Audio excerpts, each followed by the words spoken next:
Welcome to LOA Today.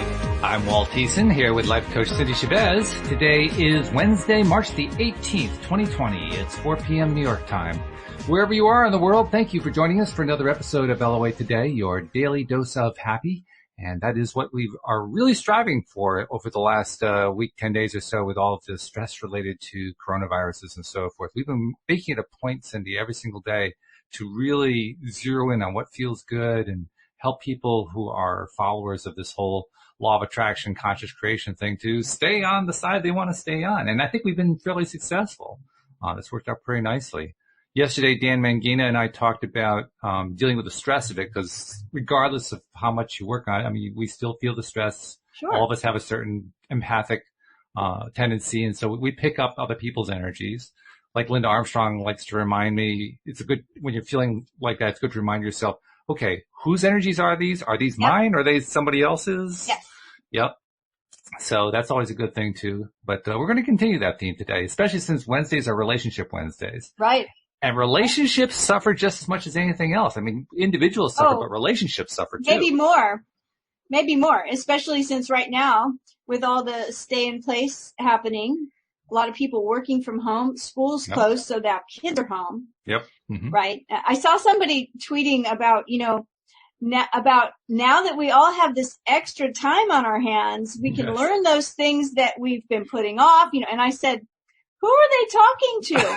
Certainly not wives and mothers that are entrepreneurs and also now have kids and husbands home. Like, I don't feel I have any more time on my hands, right?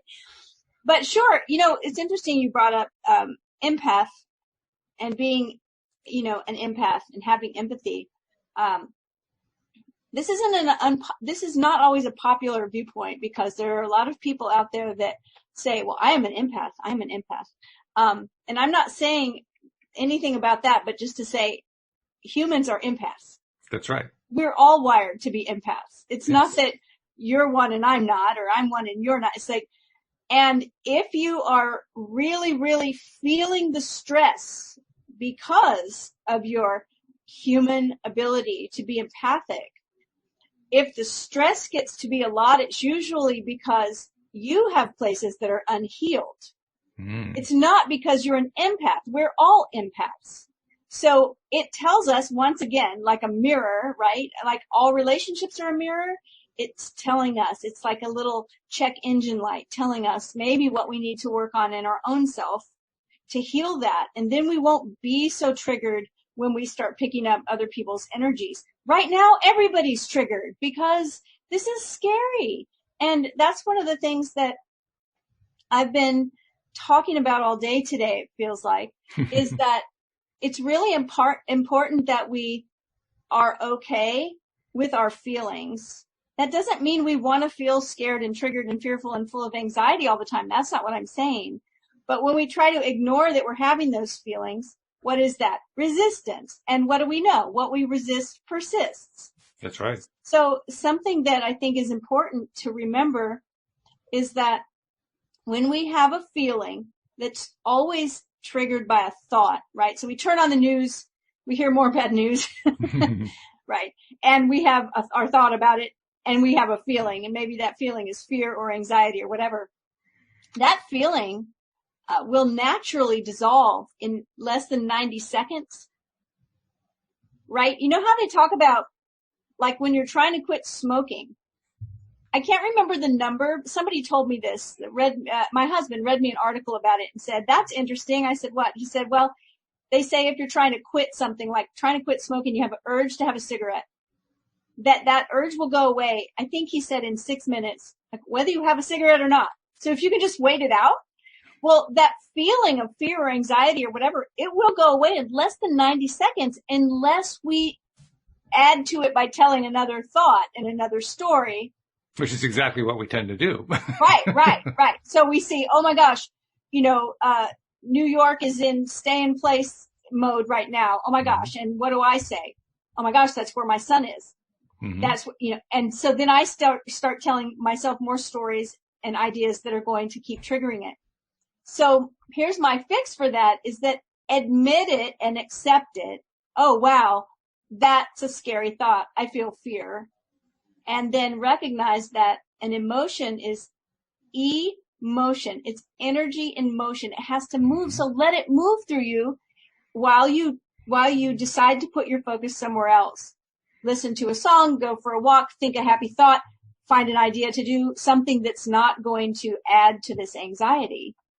And we're all having a master class in thought management right now. That's right. Exactly right. Yes. Right? That's precisely what's happening. And that's the way I treat it. I treat it like, okay, this is an opportunity to, test how well am I doing so far? Where are the holes in my learning so far? Where have I actually, set the boundaries in place firmly so that I'm not being affected? It's also a good time. You mentioned the news. There's always a lot of interesting discussion back and forth about whether to pay attention to news. My opinion is this is one time to turn the news off. This is one time to just get it out of your life for a while. Here's what I think about it. It's like, it's so easy, and I'm raising my hand because I can be guilty of this too, right? It's so easy to get on the Twitter train or the news train and just keep taking in. This is what I'm telling myself now. I know where my kids are. Mm-hmm. I know where my relatives are. I know where my husband is. We're all in the place we're supposed to be, and we're staying in place as much as possible.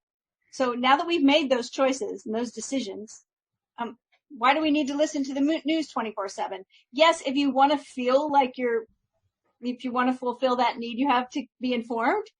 Make a decision that you'll check the news, once a day, twice a day, whatever, for a little amount of time, and then let it go. Because, when I might have told the story before, but when I was, that's all right. I tell stories the same stories over and over again. It's not a big deal. Believe me. When I was applying to be accepted to coaching school, it was a really lengthy application. And one of the questions they asked was, do you watch the news? So it was part A, do you watch the news? And part B was, regardless of your answer, how has this affected your life? Sure. So my answer was, do you watch the news? No. Because at the time I really didn't. Do you watch the news? No. How has this affected your life? I said, I've never missed a hurricane.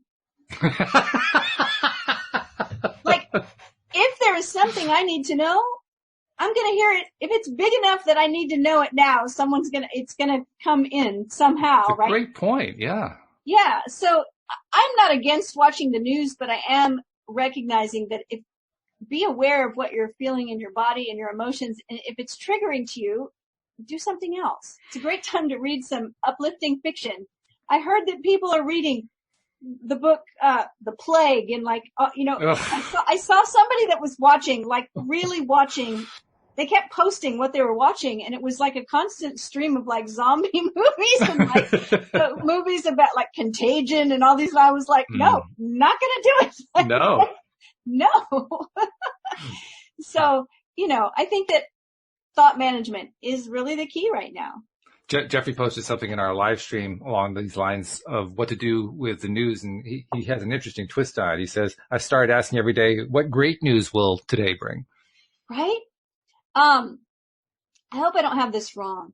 I want to say it's the musician David Burney, maybe.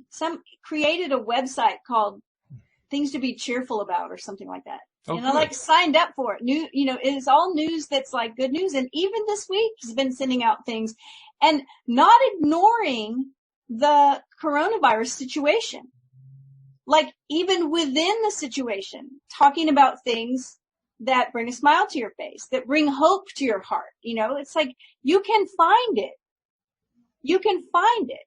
If you have eyes to see it, you can find the treasure in any situation. It doesn't mean you have to be flippant about it or decide that, you're above it all. And that's the thing I see with some of the people in some of my groups is that they are very anxious, but also feeling judged for feeling anxious, right?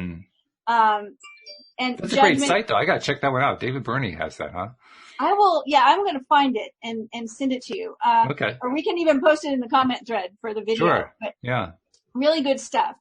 But yeah, I saw a meme today that made me laugh. So I think it's good that we laugh. You were talking about Joel posting really funny things. And yep. Oh, yes. Somebody posted because so many of us now have our spouse also working from home with us.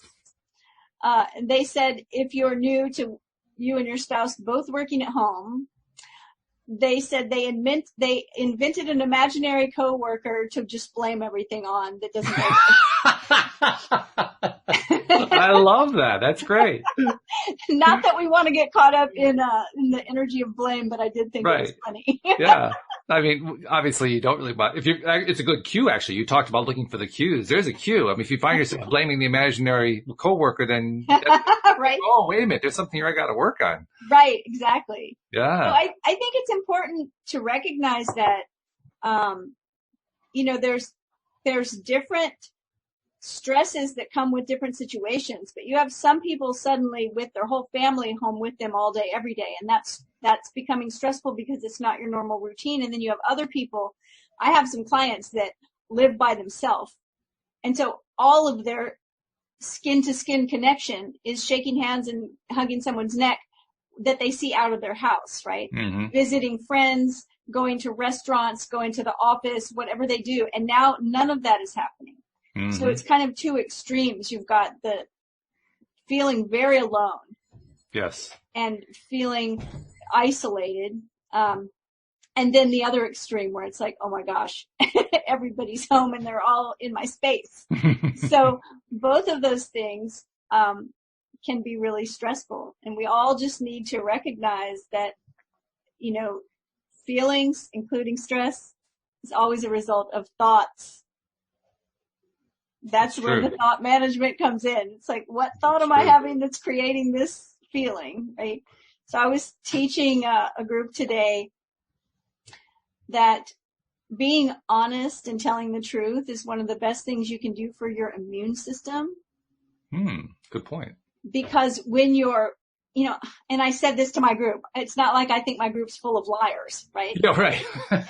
So when I say that, okay, sorry to tell y'all, you're going to have to stop all the lying because it's not good for you. I don't mean it that way, but I'm talking about, especially in law of attraction circles, sometimes we want to fake it till we make it. Mm-hmm. Sure. So sometimes somebody says, how are you doing? We go, I'm good. We're not really good, but I'm good, right? Mm-hmm. So when you're living at home and you're having to invent imaginary people to blame things on because things are stressful, just telling the truth. And one of the ways you can tell the truth without causing conflict is to keep it about you. Yep. So what I was telling my other group is that, I'm sure my husband has heard me in the last week. I think I'm one of the most positive people, in his life, but I know he's heard me say, I'm feeling worried. Mm-hmm. I'm feeling scared. Not I am worried or I am scared, because we are all so much bigger than fear or anxiety or any other emotion that we could have, right? Good point too. Yeah. But we still feel those things. And so on top of that 90-second rule of letting it pass, you can admit it, accept it, feel it's flowing through your body. And then a mantra is really great. Some kind of mantra. Mm-hmm. So I'm a big Star Wars fan. So I am one with the Force and the Force is with me. Oh, nice. I like that. Okay. Every moment is perfect is another one of mine. And it doesn't matter if that moment is a moment that's hurting like hell or feeling uncomfortable or full of grief and loss. It's still a perfect moment. Yeah, that's true. And we can go with, all is well and all manner of things will be well. Right? So it's like we feel the fear. We say, oh, that's a scary thought. Everything's going to be okay. I am one with the Force and the Force is with me. Mm-hmm. And we drop it. Yeah.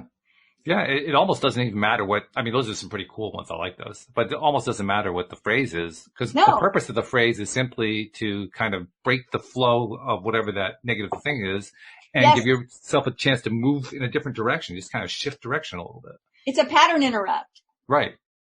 Because otherwise you go, oh my gosh, what's going to happen to my kid who's over here? And that reminded me that my uncle lives alone and he's over there. And pretty soon we're just on a train of thoughts that is causing stress and anxiety in the body. And stress and anxiety in the body is not good for our immune system. Interesting thing too. We are, of course, approaching spring, and here in the Northeast, that means that more and more people are getting out, because we're leaving behind our because it's not so cold, right? It's not so cold, right? And not everybody is willing to do it. I mean, there are some people who are kind of germophobic, and so like for instance, one of my wife's friends, she talked to her by phone. She's pretty germophobic, and she and her friend decided to take a walk, but they did it by walking on opposite sides of the street. I saw, that famous picture of the Abbey Road album where the Yes. Beatles are walking? I saw somebody post one, but it said the New World, and they were like, 6 feet apart from each other. That's so fun. Well, I have to say, that's another thing that I've been so thankful for, is that this is not airborne. That's right. So we do need to avoid direct contact with people, touching, shaking hands, hugging. Well, we should qualify that. It's not airborne as long as you're not being hit by moisture from somebody sneezing or something. Correct. You don't want someone sneezing in your face. But what I mean is that we don't have to worry that we're going to go outside on a beautiful day, and if we breathe in the air, providing we're not breathing in a sneeze or cough from someone. Yes, correct. Right. That's good. But I've been so happy that we can go out and take a walk. Yes. Because that will, when we start feeling anxious or feeling stuck, one of the things that dissolves inertia is action. Mm-hmm. And I mean it literally. I mean, moving your body. So being able to say, I'm going to go out and take a walk, is a great thing. I know maybe not all of us can do it, but here in my neighborhood, there's plenty of places to walk and there's no one out there. So that's, and I think people are kind of either consciously or subconsciously, they're recognizing that taking the walk and seeing other people and greeting people is like a way of replacing the other ways that we dealt with people. Cause if you're not in large groups and you're not shaking hands and so forth, well, you can still greet somebody. And so, I mean, normally I like to kind of, keep track of who's greeting who as I do my walks. Right. And typically on any given day, I've gotten to the point now where I guess people know me well enough and I put off a good enough vibe that I get, a fair number of people saying hello and so forth. Today, Louise and I took a little walk together. Everybody was saying hello enthusiastically. And that was the interesting part, that, wow, it's almost like they're consciously or subconsciously finding a way to replace that other thing that's missing for the moment. I was in a meeting with some other coaches today, and one of my coach friends was talking about that trauma and coaching people with trauma has always been her wheelhouse, right? Mm-hmm. But she said, but I've never been in a situation where every single person was going through the same trauma, me included, right? It's pretty unusual. Everyone's experiencing the same thing. And I mentioned that having gone through some hurricanes, Hurricane Katrina, Hurricane Gustav, this feels like that to me because that's a familiar kind of traumatic situation. Yep. So it's like, I keep thinking, we're stocking up a little bit on stuff to stay in. And then I think, oh, wait a minute. I don't need to buy this stuff. We're not worried the power is going to go out, right? Because that's a hurricane thing. This is not a hurricane thing. But what I recognize from what you just said is that during a hurricane, when you're out, everybody seems more connected. Everybody talks more. No one just is standing in line at the store not saying anything. Everybody's trying to connect. And I think that's part of our kind of tribal way of feeling like we're all going to be okay is to connect that way. And so I saw somebody else say the same thing. They said they went to get takeout in a restaurant that was only doing takeout, standing in line, and that they've done it many, many times and no one's ever talking. And this time that everybody was greeting them and was so enthusiastic and talking. It's like, okay, yeah, it's the same thing. I hadn't thought about it too. You mentioned it, but I think it's almost innate. I don't think most people are doing it consciously. I think they're just doing it because they need to, and it just kind of comes out, so to speak. Maybe. We do. Yeah. We need each other. We're all in this together. Yes, that's true. It's very true. Yeah. So we've kind of outlined both some of the challenges and some of the benefits, if you will, of dealing with the situation. Let's go back to the challenges for a moment, because like you said, when families are packed into a house in a way that they're not normally used to being packed together because they usually have other things going on in their days, that's when family tensions of various kinds can kind of come to the surface. Kind of like an extended Thanksgiving. It's a Thanksgiving that keeps on giving. Yeah. So let's talk about some strategies for dealing with that, because, it's almost kind of like you're stuck there for a bit. Well, I think that the most important strategy is to tell the truth, like I was talking about before. And because so many times people don't tell the truth about how they're feeling and what they need, just those two things. And so what happens is they start to become resentful. So in their mind, they're thinking all of these thoughts about everyone's in my space and everyone's expecting me to do this or that. And I don't have, but they're not saying it. Mm-hmm. So just to say, and keeping it about yourself, I really need whatever it is. Maybe it's that you just need 10 minutes by yourself. Mm-hmm. Or maybe it's that you need quiet to get whatever it is, right? And then, there are what I call the 4 magic words. Would you be willing? Right? So it's like, I really feel crowded and like I need some space to myself and some time to myself. Would you be willing to let me have this room over here by myself for 10 minutes? Would you be willing, it's just sometimes you don't even have to say that. Just saying, I really feel stressed and like 10 minutes alone would help me. Often everyone will offer, oh my gosh, okay. Sure. So it's telling the truth it's recognizing that we're all responsible to get our own needs met. It's not other people's responsibility to meet our needs. And then being willing to say how we feel and what we need, and being willing to take responsibility for how we're feeling, right? And just make the choice that we're not going to blame everyone else. It's really easier said than done, right? When you're in that. Well, yeah, when you're saying that, I'm thinking of one particular kind of situation. I haven't experienced it a lot in my life, but I did experience it with one, actually an ex-friend. And I know other people have experienced this kind of thing.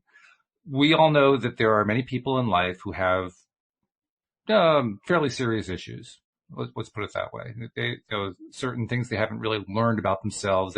Certain things that their own mirrors they're just kind of ignoring and so forth. The one particular situation I'm remembering was with this ex-friend who really had no clear understanding about how to deal with his own anger. So he dealt with anger by basically dumping it on everybody else. Mm-hmm. That can be pretty toxic when you're kind of forced into an enclosed space. And there are probably people who deal with that kind of thing, who have those, they just know, oh yeah, Uncle Tom, you gotta be careful about Uncle Tom, How do you deal with those? It's always a boundary issue. Absolutely. Yeah. Right? Because so many times we tolerate things and for the best of reasons, right? We may tolerate something from a family member that we'd never tolerate from a random neighbor or something, but it's like, but this is our family. Or sometimes we tolerate things and we don't speak up about the way things are because we think we're keeping the peace. Mm-hmm. Yep. We think that if we tell the truth in some way that we'll cause more conflict. That's usually not the case.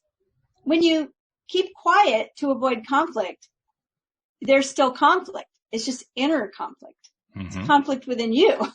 Oh yeah. So I still think that's always the best way is to be honest about how you're feeling and what you need, and making a specific request is really important. And that's why I went with that. Like, I really feel like I need some quiet time, and I'm going to request, I just want 10 minutes right now to go meditate or something, I'm just making things up. But I mean, instead of, I just need more time by myself. That's just so vague. No one knows how to meet your need that way. Nobody knows how to help, right? It's like the one spouse saying to the other, nobody's saying it this week, but just saying, you don't spend enough time with me. I want you to spend more time with me. Spouses go, okay. Instead of saying, I would love it if we could eat dinner at least 4 nights a week together. That's specific. It is specific. Right? Yeah. So the more specific we can get, it actually helps people love you better when they know what you need specifically. Well, essentially what you're doing in those more specific situations is you've come up with an example idea of what to do instead of expecting the other person to come up with that idea.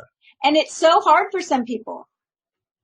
it's really hard. Mm-hmm. It's a thing I do with clients, is coach them through figuring out a specific thing. And sometimes they're like, well, I don't know. And I said, well, then how are they supposed to know? If you don't even know, and it's your need, if you can't put it into words, why are you expecting them to be able to just figure it out, right? So learning what we need and learning how to get those needs met and learning how to ask for what we need, all super important. And they're skills that everybody's going to be, it's going to benefit you right now with all of us stuck together in close quarters. So super important. Now, as far as somebody like you said, the toxic person that's full of anger and doesn't know, dumps it on everybody. Sometimes you just have to say, I love this idea. At its very basic level, a boundary, people get all weird about boundaries, like they don't know how to set boundaries. We don't get taught this, right? But a boundary is just letting somebody know what's okay and what's not okay. So it would be just saying, it's not okay for you to be saying these things around me or to me or whatever. It's just not okay. I understand that you're angry. See, we can have some empathy. I understand that you're angry. You seem angry. I understand that you're angry, but it's not okay for you to talk to me this way or whatever. And by the way, it's actually more powerful to do that in a group than individually, because it's much harder for the person who's the anger disperser to disperse their anger, because now they have to do it in front of everybody else. And now they're setting themselves up a little bit. Well, that may be true. It may not always be the case that you have a group around you, but. Well, I'm thinking in this case, if you're living at home and you've got a bunch of people all at home who aren't used to always being at home, well, you always have a captive audience right there. True. So it's an opportunity to take advantage of that. So it's definitely, it's like I said, it's a master class in communications, in relationships, in thought management. We're all getting that opportunity right now to become masters at all of this stuff. And that's the way I look at it. I look at it as, I said it yesterday, it's like going to the mental gym and working out. Yeah. Right. Okay, I know this stuff. I've been talking about it on the podcast for years now. I've been talking with some people who really know it really well. Our listeners have really become expert on it. Okay, time for the rubber to meet the road. Let's practice. Right. We say this all the time. It doesn't work in theory. It works in practice. That's right. Not all the theory. Now it's time we get the opportunity to put it into practice. That's right. And, here's the thing. Everyone is going to suffer losses. There's not going to be too many people that aren't personally affected in some way. A relative, a friend, someone they know.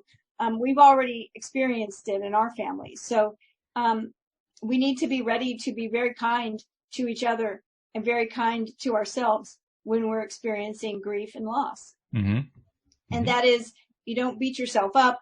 You don't think that you're not spiritual enough, or you're not doing this stuff right because something bad happened in your circle. No, it happened because you're human, and humanity right now is going through a crisis. So it doesn't mean that you can't manage your thoughts. It doesn't mean that, managing those thoughts won't help your immune system. But this is a very uncertain time.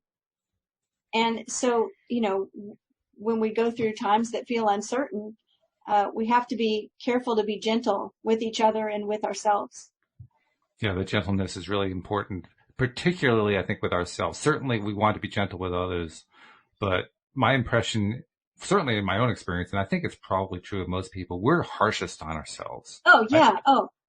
I mean, really, really harsh at times. So that's where it's most important to be gentle. Not just in this kind of circumstance, in any circumstance, but this is where it really becomes super helpful. Right. Yeah. No, you're right. I mean, there was a saying, it was actually in my curriculum when I was in school. It said, I'm trying to remember, it said, if we treated our friends the way we treat ourselves, we'd all be in jail. Yeah, pretty much. Something like that, right? It's just like we're so hard on ourselves, we're mean to ourselves sometimes. So this is the opportunity to, to be kind. It's also an opportunity to kind of practice I'll call it the positive side of being a conscious creator. Mm-hmm. I mean, anybody can focus on what they like and what they want when they're feeling good. The challenge is, can you find what you like and what you want when you're feeling lousy? And not only that is what good can you find in the situation itself? Yeah, that's part of it. Sure. Like, there is good that is going to come out of this. Mm-hmm. And can you see it? And can you train yourself to see it on a day-to-day basis? That's right. Yeah. Right? Because what silver we linings focus on always expands. Mm-hmm. It's what we focus on. It's not what we, it's not the stories that we just make up. We can find it without having to lie to ourselves. It's out there. Right? That's true. It doesn't have to be a falsity. The central nervous system is very, very weighed down when we don't tell the truth. So if you want your immune system to function well and you want to have power, just be honest and tell the truth. Now that doesn't mean that some people are unkind and they say, well, I just call it like I see it. Yeah. I'm a truth teller. And they don't mind telling you, wow, that's like the ugliest purse I have ever seen. Why would you wear that purse? Right? And that's not what I'm talking about. I'm talking about being honest to yourself about what you're feeling and being honest about, relationship stuff instead of covering it up. I'll tell you a funny story. Okay. I do a thing on Facebook on Tuesdays where I do a little tarot reading, and I make those posts public. Mm-hmm. Well, somebody sent me a message, and they were someone that I've been friends with on Facebook for years and years. Hadn't seen them around much, haven't connected with them much lately. But they sent me a message and said, I'm trying to comment on your post, but it won't let me. It will only let me share or like, but it won't let me comment. Uh-huh. And I was like, So I went and looked at my settings, and I had I guess the setting on the post was that if they weren't friends, they could still like it or share it, but they couldn't comment. Mm-hmm. Okay. So I went to their page, and it had the option for me to add them as a friend. And I said, well, it looks like we're not friends on Facebook. And I just decided to tell the truth. And I said, so you must have unfriended me at some point because I've never unfriended anyone. And they actually said, lol, okay. And then they sent me a friend request and I accepted it. Mm-hmm. And I thought, there was a little bit of hesitation, or at one point there would have been that if I say this, the person will get upset. But I just said it because it was true, right? Mm-hmm. I didn't unfriend them. I've never unfriended anyone on Facebook. So I was like, well, I guess you unfriended me at some point. They said, okay. Now we're friends again.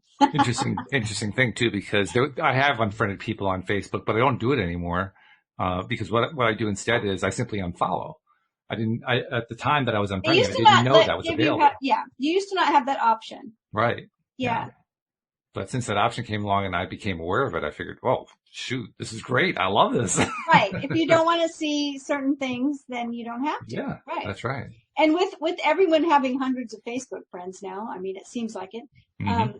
There's just so much that can be in your feed. And so this is the same thing like the news. Yes, right? Very much. Even more so, I would say. Because I'll tell you honestly, as bad as the news can be for you psychologically, I really do believe that some of the commentary I see on social media can be worse. Oh, some of it is really bad. Yeah. Yeah. Some of the comments are terrible.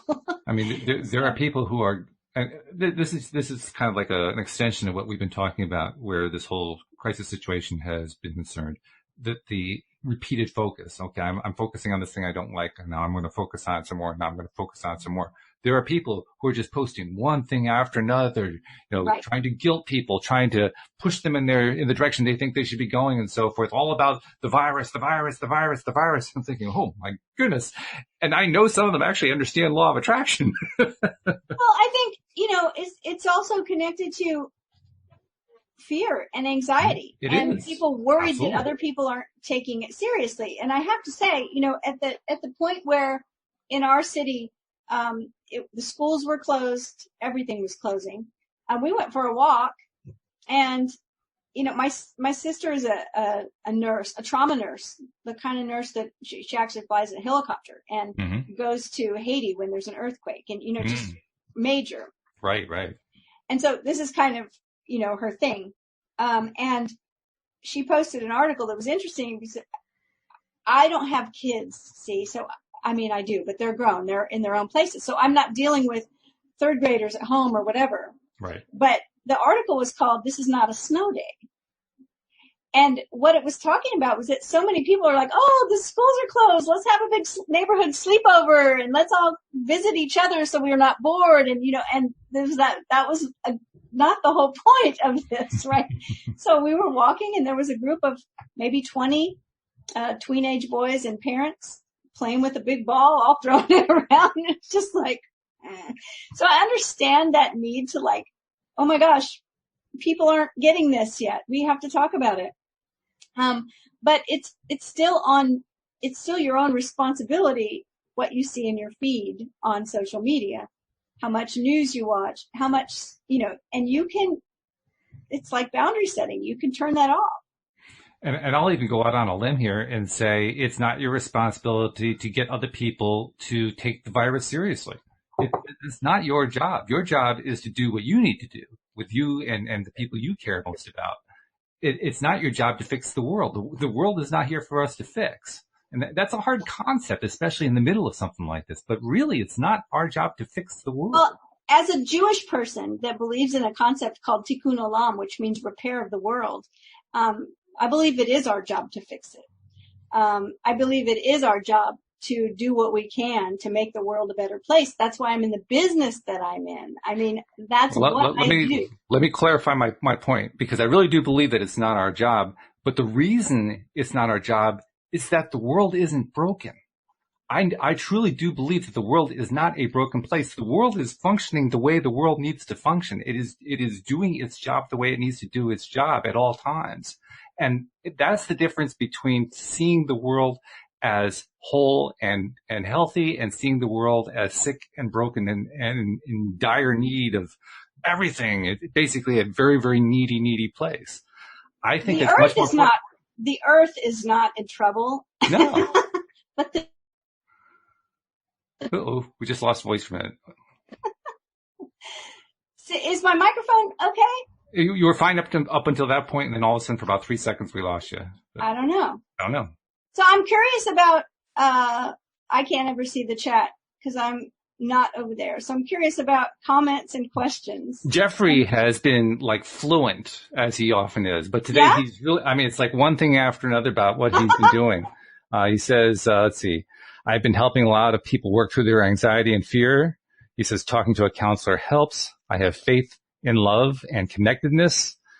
And in response to something we said, yes, intelligence and appreciating, turning on music and dance. Universal kindness is raising our global vibration. Spatial solidarity has replaced social distancing. I'll tell a funny story that I saw in a moment. Those of us that have known our empathic nature for a while have developed discernment. Again, counselors are available for grief and loss. And then self-care, take baths, cry, eat chocolate, hug trees, plant flowers. So, just like this. Hey, I love that. Hug trees, because if we can't hug each other, there's trees everywhere. That's right. Trees. Yes. Self-care. Oh my gosh. And I think an important part of self-care is visualizing a better future, right? Mm-hmm. Imagining what feels better. Definitely. Yeah. So tell us your funny story. Oh, this is something that, one of the better things that was posted on Facebook, and I don't remember who posted it. It was somebody who was posting from an LOA perspective, but somebody had found a really old picture from 1930s or something like that, of women in these huge hoop dresses. Yes. Right? And it was labeled the replacement for social distancing because nobody could get close to each other. I love it. I'm ready to do it. Yes. Giant Cinderella skirt. That's right. Everyone 6 feet away from me. It's so huge. Great that idea. Was great. Great idea. No, I think that's so important to remember. I'm glad that Jeffrey brought it up. Talking about relationships and being in close quarters, being so cozy as we are right now and how that can cause stress, self-care is super important. And you are responsible for your own self-care. That's right.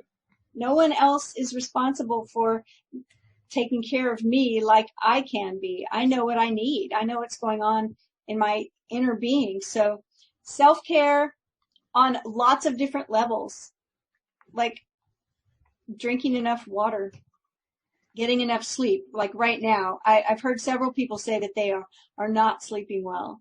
I know I had a couple of nights, what's today? Wednesday, Sunday and Monday, just did not sleep. And last night I slept great, or Saturday and Sunday, but Monday and Tuesday I slept really well. And it makes so much of a difference to sleep well. So good sleep hygiene. And then that's another thing. Stop looking at the news before you go to bed, especially. Yeah. If you're going to allow yourself some news time, do it early in the day so you got plenty of time to wash it away and get it out of your psyche. I mean, and I've made the mistake of like waking up at 4 a.m. and feeling wakeful and not being able to sleep, and then opening my phone and looking at the news and then being like, why did I do that? Because then I'm probably not going to go back to sleep.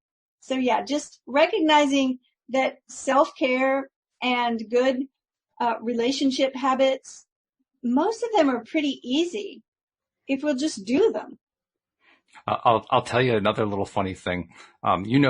That from conversations we've had, particularly after shows, that I have been working for many years on kind of divesting myself from my past attachments to the world of politics. Yes. And I've made a lot of progress in that direction. I still pay a little bit of attention, probably because I was a political scientist in school, and you kind of want to use your degree for something if you got it. So I mean, I like to use it, and it's part of my way of kind of letting go of all that kind of thing. Well, an interesting thing happened during this crisis. While this crisis was going on, if I needed to kind of divert my attention, I'd go look at politics, and you know what? Politics was mild by comparison. It was actually an improvement, which was not what I expected, but it actually felt better. And how things change. No kidding. Yeah. And I say that with some humor, but there's actually a point I'm trying to make. It isn't about trying to be happiest at all times. It's about trying to find something that feels better. If it just feels somewhat better, it's an improvement. And that's what we're really looking for, especially when we're dealing with this craziness that we're dealing with. Anything that's an improvement is an improvement. Yes. And that's why, recognizing and even naming the emotion that you feel. Yes. Mm-hmm. And then turning your focus inward to what your body is feeling. And I mean that literally, like feelings and emotions are two different things. We sometimes call them all feelings, but if I feel worried, or if my emotion is that I feel worried, I might have a physical sensation of, I don't know, my shoulders are tight, or I have a headache, or I have a knot in my stomach. So that's the feeling. So if we recognize how we feel, picture it moving through our body, mm-hmm. Use a mantra that feels good, or maybe that makes you laugh, right? Yes. Oh boy. This too shall pass, right? Well, maybe something that brings a smile to your face. You'll notice that progression, and it's definitely a better feeling thought. Mm-hmm. If I say, every moment is perfect, that's a much better feeling thought than we're all going to die, right? Absolutely. Those are two extremes, but I mean, to me, you're right about that. Nobody is going to be exceedingly happy every single day, every single moment, even in more normal times. Mm-hmm. Right now, nobody should be shooting for that. But what you should be shooting is being aware of how you're feeling, and then what feels a little better. That's it. It's really pretty simple if we just do it. And it's also kind of cool too, because if you can find that one thing that feels a little bit better, and then you can stay in that new place a little bit, then you can go for something that feels a little bit better. So you may not be able to live at the high vibration level right now, but you can walk there. You can get there one step at a time. Somebody said to me after I did a short live stream with some of these tips, and somebody said, well, I feel a little better now. Yeah. And then they said, but I still feel worried. And I said, thought management never stops. That's right. But what will happen is there'll be a larger gap in between from one event to the next, right? And that's what we're going for. Yep. Instead of that constant anxiety where every thought we have is something worrisome, we can stretch that a little bit and make that gap a little wider. And like you said, we go from a thought that really feels uncomfortable to one that feels a little better. If we can stay there a while, the next better feeling thought, we keep climbing. That's right. Yeah. And then, there will be something that comes along in your life. It is inevitable that will bring you back down. It happens. You do it again. Then you do it again. Yeah.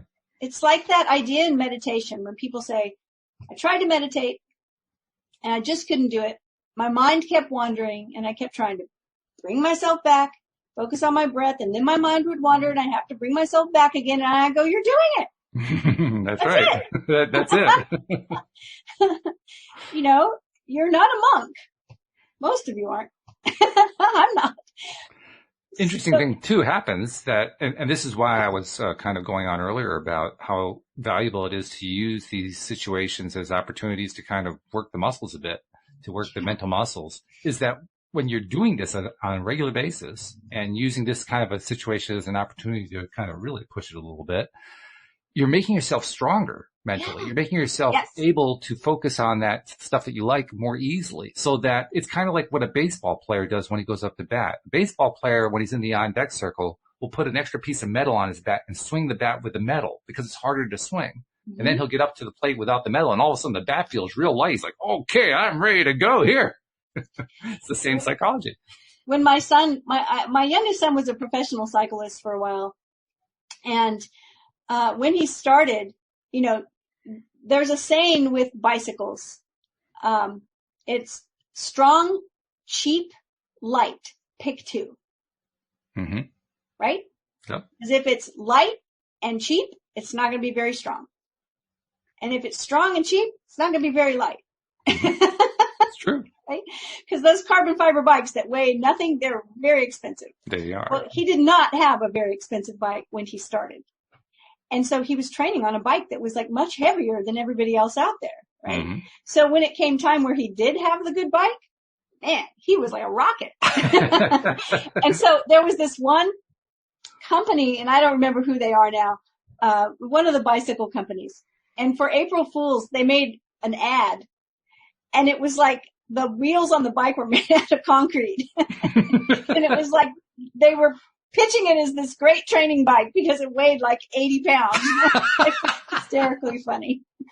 But you're right. Yeah. The more we use it, the easier it gets. And the stronger we get. And that's why it's so important to just keep going. Don't beat yourself up. Be kind to yourself, especially right now. But just keep doing it.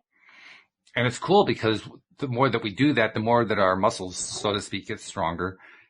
It's amazing how life gets better because now it becomes, we talk about wanting it to be easy, how the whole law of attraction process is an easy process. Well, that's when it becomes easy because now the effort that you had to go through back when you were first trying to do it isn't there anymore. You've built your emotional and mental muscles up. Right. So bicycling is for anybody that's ridden a bike. Bicycling is such a great metaphor for it, right? It really is. When you first start riding a bike, like my house is at the top of a hill. So when I first started riding a road bike, to get home, I had to go up that hill, which meant that hill was always at the end of my ride. So I would go out and ride 10 or 20 miles and then have to come home. And it almost killed me at the beginning. It was so hard to get up the hill. But then as time went on, it wasn't as hard to get up the hill. That's what we're talking about. And if I would have quit, before I ever got up the hill. So that's what we don't want to do. We don't want to quit. We want to keep going. That's right. Yeah. And just because something feels uncomfortable, it doesn't mean you've failed. It doesn't mean you're not doing this right. Just look at it as another opportunity to manage your thoughts. It's always connected to some thought, and we're all responsible for our own thoughts. And thank goodness we all have the power to change our thoughts. Mm-hmm. We have that power, and that will change your feelings. Your feelings will change your behavior, and everything changes after that. You'll have different results. You'll feel differently. It's all thought management at this point. Isn't that the truth? It's true for anything when we're dealing with anything in life, but when we're dealing with something like what's going on now, everything becomes heightened. Our emotions become heightened. The tendency to go into that negative vortex particularly becomes heightened.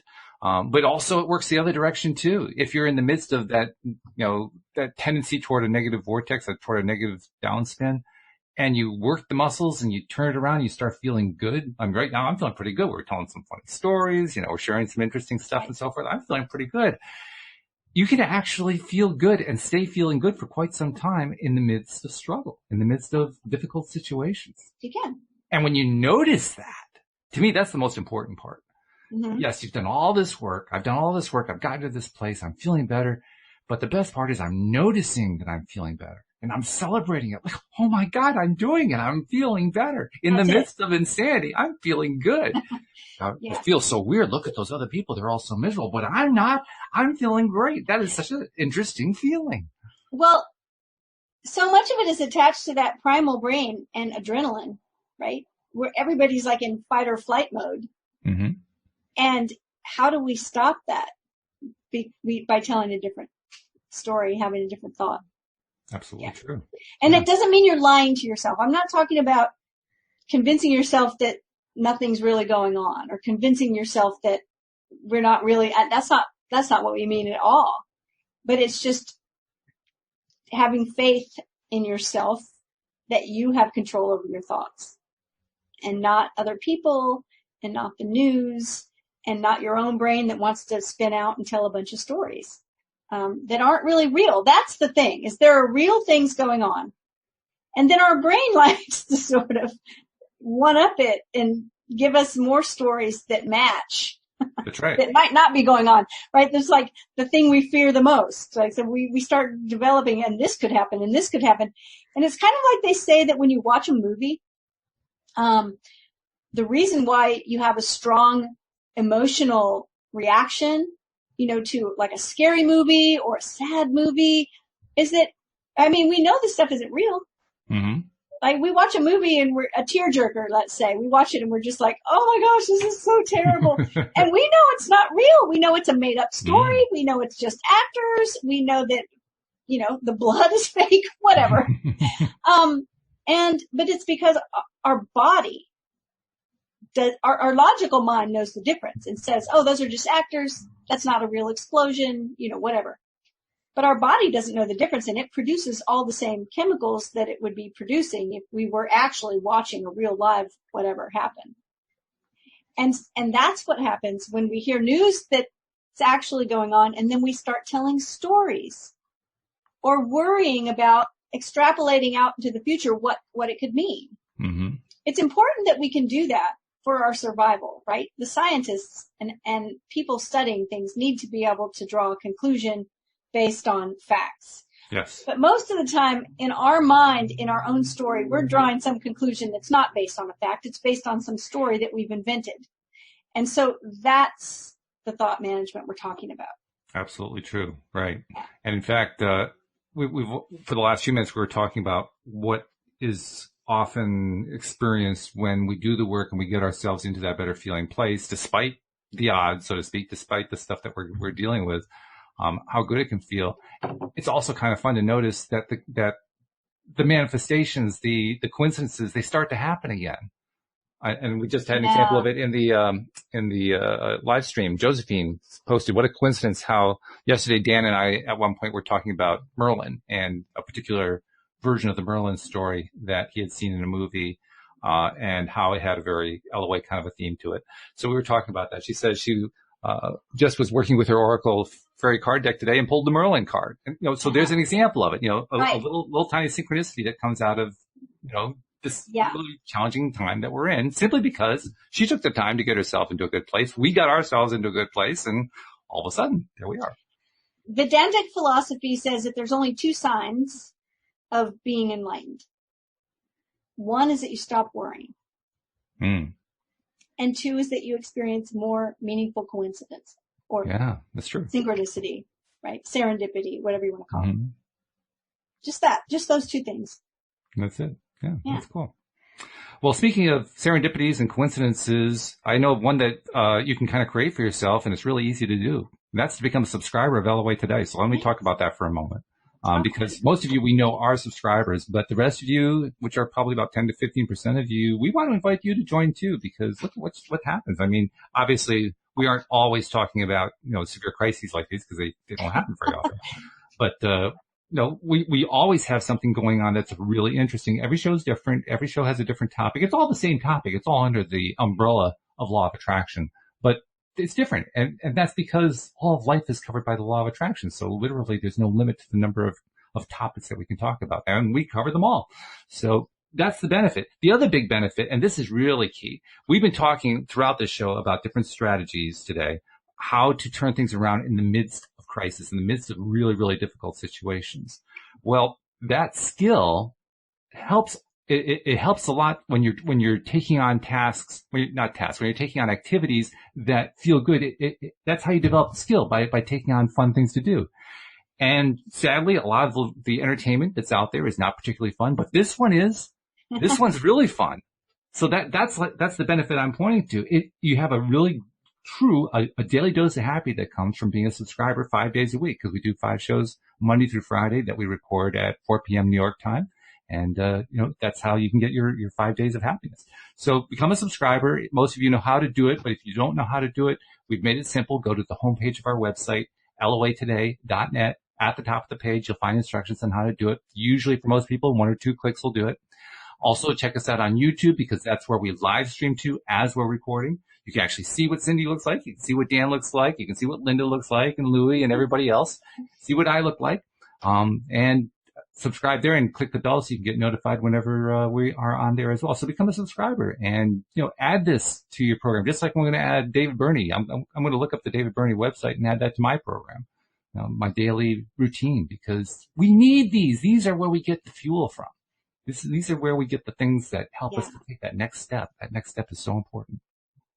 So any last thoughts that you want to leave people with while we're kind of drawing this to a close here? I mean, it's kind of hard to pull a last thought out of something that's a tough topic. But on the other hand, we've spent a whole hour coming up with a whole bunch of things that, kind of pivot away from that tough topic. So I don't doubt we can do it again.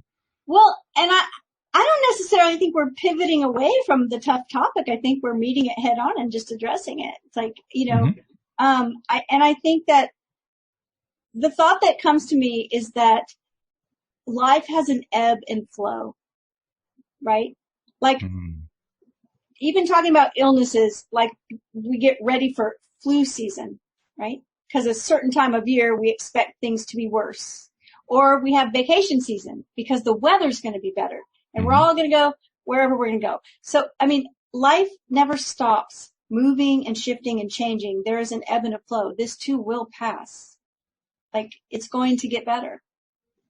And I get the sense that what comes out of this whole situation is going to be a lot of really good things. I agree. Boy, that's a great point. I wish we'd made that a lot more during the show rather than in the last 2 minutes, but I totally agree. I totally buy into that. There is going to be information and stories and stuff that comes out of this that many people can't even begin to fathom right now. Yeah. But it's just going to completely reshape the viewpoints of millions of people just by having this experience. And because it's a global thing, that's the part of it that for me, I feel like, oh my goodness, what an opportunity this is for us to recognize how connected we all are. Yes. Right? Sure. And that some of the things that we've watched in our world, in our society that seem like injustices, that don't seem like they're ever going to get better, I think that this is part of the process. It is part of the process. Yeah. And it's a good one. I mean, it's maybe tough to go through, but in the end, it's a good one. It's a very good one. And actually, I suppose everything we run into in life and that we experience in life is good. At least I like to think that it is, because that's part of how I grow. And I encourage other people to kind of take on that same viewpoint. But however, whatever your viewpoint is, I think we can all agree good things come out of everything, one way or another. That's why I have the mantra that every moment is perfect. It doesn't mean every moment feels good. That's true. You didn't say that. No. So, okay. Well, good stuff. Well, thank you very much, Cindy. As usual, your comments and insights were right on. And well, I love being here. We appreciate so much. Thanks also to our live streamers and especially to our podcast listeners as well. We'll see you all next time here on LOA Today.